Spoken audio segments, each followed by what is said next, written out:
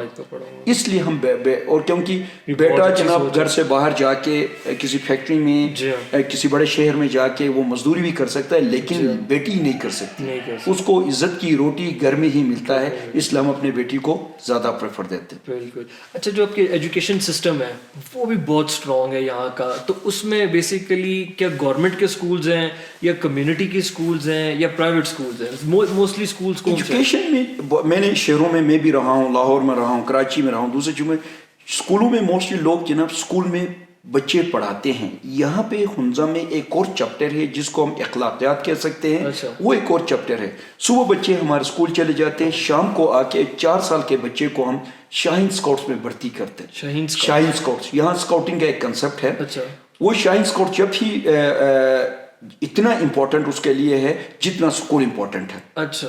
وہ شام کو اسکول, اس میں غریب امیر ہر کوئی بچہ اپنے بچے کو شاہین اسکاؤٹس میں بھیجتے ہیں. ہر شاہین اسکاؤٹس کا ایک لیڈر ہوتا ہے اور ایک لیڈر کے انڈر میں بہت سارے شاہین اسکاؤٹس ہوتے ہیں. اس کے اندر چھوٹے چھوٹے یونٹس ہوتے ہیں. ایک یونٹ کے اندر یعنی ایک سیکشن کے اندر 10 لڑکے ہوتے ہیں.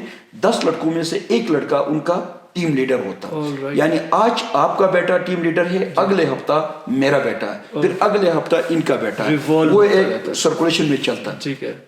آپ نے ہنزا میں دیکھا ہو کچرا آپ کو نظر نہیں آئے گا. یہ شاہین اسکاؤٹس کی ڈیوٹی ہے. وہ صبح سویرے اسکول جانے سے پہلے یہ کچرا اٹھاتے ہیں اور جب یہ انٹری کرتے ہیں یعنی ان کی انٹری ہوتی ہے, ان کی پراپر جناب ایڈمیشن ہوتا ہے. ایڈمیشن ہونے کے بعد ان کو سب سے پہلے ایک سلوگن ہوتا ہے ان کا. وہ سلوگن کیا ہے؟ پہلا نشان یہ ہے نا, ٹھیک ہے, 3 fingers. اللہ, رسول پاک اور اپنے لیڈر کے انڈر میں پورے دنیا میں میں فری آف کاسٹ خدمت کروں گا. ان کا پہلا سلوگن ہے اور یہ 4 سال سے سٹارٹ ہوتا ہے. جب بچہ 4 سال کا ہوتا ہے کہ اس کے اندر ایک کنسپٹ ڈیولپ ہوتا ہے کہ میں اس دنیا میں آیا ہوں کسی کے لیے, خدمت کے لیے آیا ہوں, تو میرے پاس جو بھی چیز ہے میں کسی کے, اس دن سے ان کی تربیت سٹارٹ ہوتی ہے. تو لیڈرشپ کی ویلیوز بڑے اچھے طریقے سے انسٹل ہو. پھر وہ لیڈرشپ چینج ہونے کا مقصد یہ کہ وہ اپنے جا کے اپنے ابو سے, اپنے امی سے, اپنے بھائی سے وہ ایکٹیویٹی لیتا ہے کہ میں لیڈر ہوں, اس ویک کا مجھے ایکٹیویٹی دے دیں. تو وہ پھر اپنے ابو امی ان کو ایکٹیویٹی دیتے ہیں. تو وہ علاقے سے کچرا اٹھانا, کنگر اٹھانا, پودوں کو پانی دینا, نمازی کا شوز اٹھانا, اس ٹائپ کے چھوٹے چھوٹے ایکٹیویٹیز ہوتے ہیں. تو اس کے اندر ایک سینس آف رسپانسبلٹی ڈیولپ ہوتی ہے کہ وہ لیڈرشپ سٹارٹ ہوتی ہے وہاں سے. تو یہ لوگ پریکٹیکل بن جاتے ہیں. ایسی چیز پاکستان میں میں نے کسی اور جگہ پہ ابھی تک نہیں. پھر وہ بچے جب 4 سال سے 9 سال کے ہوتے ہیں, درمیان کی جو تربیت کے بعد 9 سال کے بعد یہ پھر بوائے اسکاؤٹس میں چلے جاتے ہیں. پھر بوائے اسکاؤٹس میں پھر ان کا ٹیوار چینج ہوتا ہے. ٹھیک ہے. پھر علاقے کے اریگیشن سسٹم کو مضبوط کرنا, پھر جناب سرچ اینڈ ریسکیو کی چیزیں دیکھنا, اس ٹائپ کی ایکٹیویٹیز ہوتی ہیں. ان کی بیجز ہوتی ہیں, اتحاد بیج ہوتا, تنظیم بیج ہوتا, پھر ان کی کمبوریز ہوتی ہے, پھر اس کمبوریز کے اوپر پھر جمبوریز ہوتی ہے, پھر ان کو ٹریننگ ہوتا ہے. پھر آہستہ آہستہ یہ 18 سال کے, پھر یہ 9 سال سے بعد 18 سال کے ہوتے ہیں. پھر 18 سال کے بعد یہ راوٹ اسکاؤٹس میں چلے جاتے ہیں. پھر جب راوٹ اسکاؤٹس میں چلے جاتے ہیں پھر ان کی ٹیوار پھر چینج ہوتی ہے. تب تک یہ یونیورسٹیز میں چلے جاتے ہیں, وہاں سے پڑھنا لکھنا سٹارٹ کر لیتے ہیں. ہائی پیمانے پہ ان کا کنسپٹ ڈیولپ ہوتا ہے. تو جب یہ یونیورسٹی سے واپس آتے ہیں پھر یہ مینجمنٹ میں چلے جاتے ہیں. پھر مینجمنٹ کیا ہے یہاں پہ؟ ہیلتھ بورڈ ہے, اکنامک پلاننگ بورڈ ہے, طریقہ بورڈ ہے, ایجوکیشن بورڈ ہے, health and youth and sports board ہے, ویمن انٹرپرائزز ہے, آربیٹریشن بورڈ ہے. یہ ڈفرینٹ ٹائپ کے بورڈس بنے.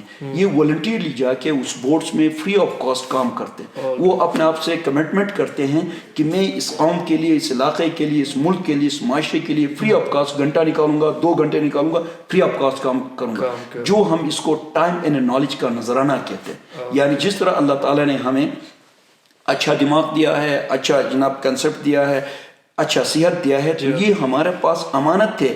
اس کے ذریعے ہم کسی کے لیے خدمت کرتے ہیں. یہ ایک کنسپٹ ہے.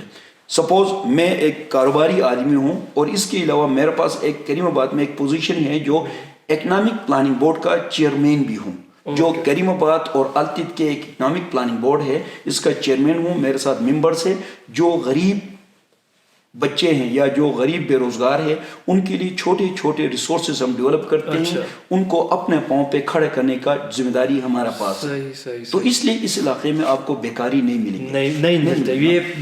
بیکاری اور بیکاری نہیں ملنے کا لوجک یہ کہ ہم ان کو سپورٹ کرتے ہیں, اس لیول تک آنے نہیں دیتے. تو اسی طرح پھر یہاں پڑھائی کا مین چیز ہے کہ میں نے آپ کو جس طرح اکنامک پلاننگ بورڈ ہے, اسی طرح ایجوکیشن بورڈ ہے. ایجوکیشن بورڈ کا کام ہے کہ جناب کسی گھر میں کوئی بچہ ان پڑھ تو نہیں ہے, کوئی اسکول تو نہیں جاتا, اس کو اسکالرشپ کا پرابلم تو نہیں ہے, اس کا ایڈمیشن کا پرابلم نہیں, وہ پھر ایجوکیشن بورڈ دیکھتا ہے. پھر لازمی بات ہے جس گھر میں فائنینشیل پرابلم ہے تو وہ پھر سوشل ویلفیئر بورڈ ہے. پھر اس سوشل ویلفیئر بورڈ کا کام ہے کہ اس کا گھر کا فائنینشیل پرابلم حل کر دینا. پھر بچوں کے لیے یوتھ اینڈ اسپورٹس بورڈ ہے. ریسنٹلی ہم جا کے خلطی میں جناب آئس ہاکی جیت کے آ گئے. ہمارے بچے جناب پاکستان میں یہ نیا گیم تھا, ہم نے پروموٹ کیا, یہاں سے انٹروڈیوس کیا, یہاں سے اسٹارٹ ہوا, اور وہ خلطی جا کے آئس ہاکی کو پاکستان آرمی کو ہرایا, پاکستان نیوی کو ہرایا, آرمی ایویشن کو ہرایا, پھر جناب جی بی اسکاؤٹس کو ہرا کے وہ چیمپئن بن کے واپس آ گیا. وہ پھر کون سکھاتا ہے؟ پھر یوتھ اینڈ اسپورٹس بورڈ ہے, یعنی بچوں کو ڈفرینٹ دینے کے لیے. یعنی اس میرے کہنے کا مطلب یہ کہ ان چیزوں کی وجہ سے اس علاقے میں پرامن ہے. اور یہ جو آپ نے مجھے چیزیں جو ساری گنوائی ہیں, اور اسکاؤٹس والا جو اسپیشلی سسٹم ہے, یہ پورے ہنزا ڈسٹرکٹ کے اندر یہی پریکٹسز فالو ہو رہی ہیں یا کچھ خاص علاقے؟ نہیں, پورا ہنزا میں فالو ہو رہی ہے. اچھا. ایون جناب گلگت میں بھی فالو ہو رہی ہے, غزر میں بھی ہو رہا ہے, لیکن بہت سارے جگہوں پہ ایکٹیو نہیں ہے. یہاں پہ ہم ایکٹیو ہے, ہم پاکستان بوائے اسکاؤٹس کے ساتھ ایفیلیٹڈ ہے, پھر وہ جا کے انٹرنیشنل بوائے اسکاؤٹس کے ساتھ ان کا لنک بن جاتا ہے. سالانہ جناب یہاں سے لوگ چلے جاتے ہیں فارن کنٹریز میں, وہاں ٹریننگ کرتے ہیں. لیکن بدقسمتی ہماری یہ ہے کہ پاکستان کے اندر ایک بہت بڑا کیڈٹ کالج ہے, بوائے اسکاؤٹس کیڈٹ کالج ہے نا, جو بٹراسی میں ہے. آپ نے شاید دیکھا ہوگا بٹراسی یہ مانسرا سے بالا کوٹ آتے ہوئے راستے میں آتا ہے, وہاں بہت بڑا کالج ہے, یعنی وہ کیڈٹ کالج ہے. بدقسمتی سے یہاں گلگت بلتستان کے لیے ایک سیٹ نہیں ہے وہاں پہ, جبکہ سب سے بہترین اسکاؤٹنگ اس علاقے میں اسکاؤٹنگ ہے. اور یہاں پہ تو بہت پرانی ہسٹری ہے, اور یہ ایک لیڈرشپ کی ایک پہلی سٹیج ہے. اور یہاں سے بچوں کو ہم تربیت دیتے ہیں تو آٹومیٹکلی ان کے اندر ایک کنسیپٹ ڈیولپ ہوتا ہے, چوری ڈکیتی قتل غارت, وہ اس سے کافی دور رہتے ہیں, جس کی وجہ سے اس علاقے میں یعنی ایک گراس روٹ پہ ایک ڈیولپمنٹ سٹارٹ ہے, جس کی وجہ سے یہاں چوری ڈکیتی قتل و غارت یہ چیزیں انتہائی زیرو لیول پہ, کرائم نہیں ہونے کا مین ریجن یہاں پہ ہے. اور سیم یہ مردوں کے ساتھ خواتین میں بچیوں میں بھی ہے سیم. ان کا گرلز گائیڈ ہے, جونیئر گرلز گائیڈ ہے, سینئر گرلز گائیڈ ہے, گرلز گائیڈرز ہے, اسی طرح ان کے بھی ڈفرینٹ قسمیں ہیں. اور سیم جو ذمہ داریاں مردوں میں ہے وہ خواتین میں بھی. یہ چیز میں ہمیشہ سے دیکھ کے میں بڑا سرپرائز بھی ہوتا تھا, حیران بھی ہوتا تھا, اور خوش بھی ہوتا تھا اس چیز کے اوپر کہ جو کلچر اس علاقے کا ہے. جیسے یہاں سے آپ گاڑی جب ہنزا میں انٹر ہوتی ہے اور خنجراب پاس تک آپ جائیں, لوگ لوکل فریلی موو اراؤنڈ کر رہے ہیں, نو بڈی از بادرنگ اینی ون, ہر کوئی اپنی لیول کے اوپر دوسرے کو کافی رسپیکٹ دے رہا ہے اور کسی کی چیزوں میں انٹرفیئر نہیں کر رہا. یونیورسٹی کے اسٹوڈنٹس ہیں وہ باہر نکل کے واک کر رہے ہیں, کوئی اسپورٹس کھیل رہا ہے. تو یہ چیز تو بہت زبردست ہے کہ یہاں پہ کمیونٹی کی اتنی زیادہ اتنا پیچھے ہوم ورک ہے جس کا رزلٹ یہ ہے. تو پاکستان میں اللہ کرے کہ باقی جگہوں پہ بھی ایسی پریکٹسز فالو کی جائیں, لیکن انفارچونیٹلی ابھی بہت سے علاقوں میں, بلکہ ہنزا کا ماڈل اتنا سکسیزفل ہے کہ یہاں سے تو باقی چیزوں کو سیکھنا چاہیے باقی علاقوں کو. تو تھوڑا سا ٹورزم کے حوالے سے مجھے یہ بتائیے, کیونکہ اب ٹورزم بہت زیادہ فلڈ ہونے لگ گیا ہے. فورن ٹورسٹ تو جو آتے ہیں وہ تو شاید خاصے رسپانسبل ہوتے ہوں گے. جو لوکل ٹورسٹ آتے ہیں اور اس میں خاص پنجاب سے آتے ہیں جہاں سے میرا بھی تعلق ہے, میں بھی پنجابی ہوں, تو وہ بہت زیادہ آتے ہیں. جب اس لیول پہ ٹوریزم اس علاقے میں آتا ہے تو کوئی وائلیشنز بھی ہوتی ہوں گی. تو لوکل لوگوں کے کیا کنسرن ہے کہ وہ کیا ایکسپیکٹ کرتے ہیں جو پنجاب سے ٹورسٹ آ رہے ہیں, کہ ان میں ابھی کوئی پرابلمس ہیں یا پھر ان کو ان کے ایڈوانٹیجز زیادہ ہیں یا ڈس ایڈوانٹیجز زیادہ ہیں؟ آپ لوگ کیا ایکسپیکٹ کرتے ہیں کہ ٹوریزم اس سے زیادہ ہو یا اسی لیول پہ رہے؟ ٹورزم اوورآل ہو سکتا ہے پاکستان میں ایجوکیشن آ چکا ہے. پہلے یعنی 10 سال پہلے 15 سال پہلے جو ٹورسٹ آتے تھے اس سے آج کل اچھے ٹورسٹ آنے لگے. شاید میڈیا کی وجہ سے ان کو تھوڑا نالج ملا ہے. تو میں ریکویسٹ کروں گا کہ کسی بھی علاقے میں جانے سے پہلے وہاں کے تھوڑا بہت معلومات لینا چاہیے. پہلی بات, میرے پاس بہت سارے ایسے گیسٹ بھی آئے ہیں جو یونیورسٹی لیول کے گیسٹ آئے, انہوں نے مجھ سے یہاں تک کی کوشچن کیا کہ آپ لوگ پاکستانی ہے, کچھ ایسے نان سنس کوشچن. پھر کچھ لوگ آ کے آپ مسلمان ہے, کچھ ایسے کوشچن کیا. کچھ جگہوں پہ میں نے خود دیکھا کہ جناب گاڑیوں سے باہر کچرے کے پارسل پھینکنے لگے, تو میں نے ان کو منع کروایا. تو انہوں نے آگے سے یہ کہا کہ یار تمہیں کیا تکلیف ہے, کچرے ہی پھینک لیا نا, کو ہم نے کون سا گناہ کیا نا. یعنی ایسے بیہیویئر بھی کیا. ان کی غلطی نہیں ہے. ہمارے ملک میں کچرا پھینکنا یا بدتمیزی کرنا یا کسی کو تنگ کرنا یا کسی کے پیچھے CCTV مارنا یا لائٹیں تیز کرنا گاڑی کی یا جناب بار بار ہارن دینا, یہ روٹین کا کام ہے. یہ روٹین کا کام ہے. ان کے لیے بہت روٹین کا کام ہے, لیکن ہمارے لیے یہ روٹین کا کام نہیں ہے. ہنزا میں خواتین کی طرف گور گور کے دیکھنا, بار بار دیکھنا, کچرا پھینکنا سب سے بڑا جرم ہے. سب سے بڑا جرم ہے, کیونکہ ہم لوگ قبائلی لوگ ہیں. ہم عزت پہ جان دینے کے لیے بھی تیار ہیں. ہاں ایجوکیشن ہمارے پاس آیا ہے, ایجوکیشن ہمارا کلچر کو چینج نہیں کر سکتا نا. ہم لوگوں کو عزت دیتے ہیں تو لوگ بھی ہمیں عزت دے دیں.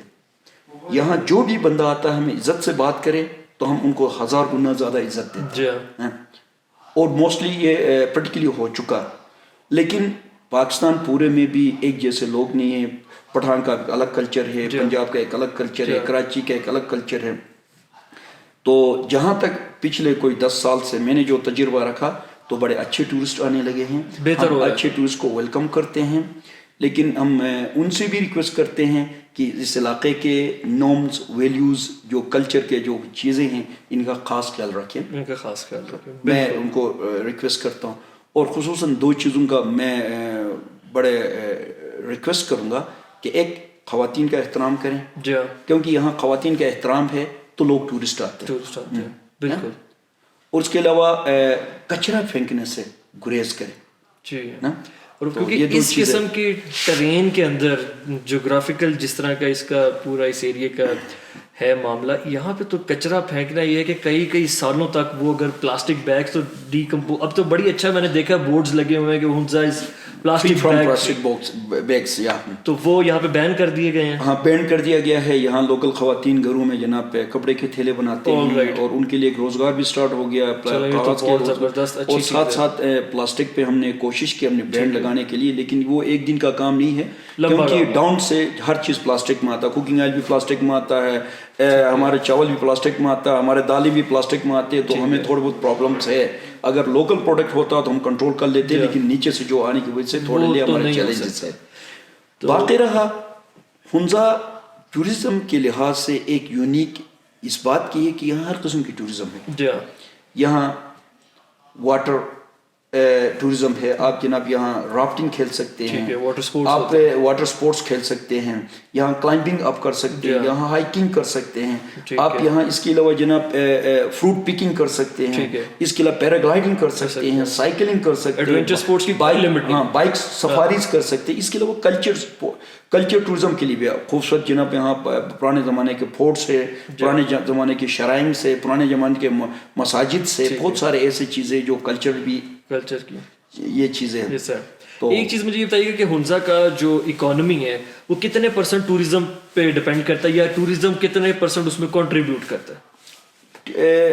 ہنزا نہیں بلکہ پورا GB آلموسٹ 40 سے 50% ڈپینڈ ٹوریزم کے اوپر ہے. ٹوریزم پہ کرتا ہے. یہاں پہ ہوٹلس ہے, پھر ریسٹورنٹس ہے. جب ایک ٹورسٹ آتا ہے تو اس علاقے میں کم از کم وہ